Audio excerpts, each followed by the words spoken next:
राज्यात आज काय घडलं पाहूयात फक्त 90 सेकंदात। बाळासाहेबांचे दोन्ही बछडे एकत्र आले। राज ठाकरेंनी केली शिवसेना मनसे युतीची घोषणा। ठाकरेंनी निवडणुकीचं रणशिंग फुंकलं।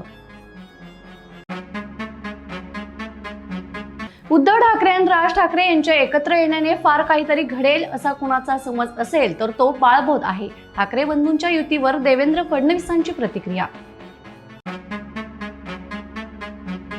मुंबईत एकत्र लढण्याबाबत शरद पवारांच्या राष्ट्रवादीचा वेट अँड वॉच। 2 दिवसात निर्णय आला नाही तर स्वबळावर लढू, रोहित पवार स्पष्टच बोलले।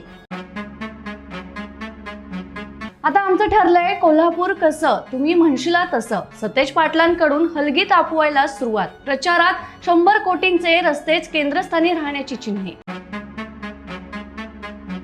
आमदार प्रवीण दरेकर, प्रसाद लाड यांच्यासह सिंधुदुर्ग जिल्ह्याचे पालकमंत्री नितेश राणे यांना कुडाळ न्यायालयाचा दणका। संविधान बचाव आंदोलन केल्याप्रकरणी अटक वॉरंट जारी।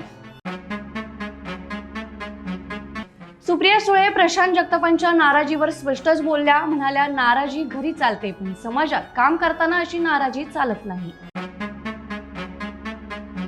यांना आपली पोरं सांभाळता आली नाहीत, हे काय मुंबई सांभाळणार? एकनाथ शिंदेंचा ठाकरे बंधूंना टोला।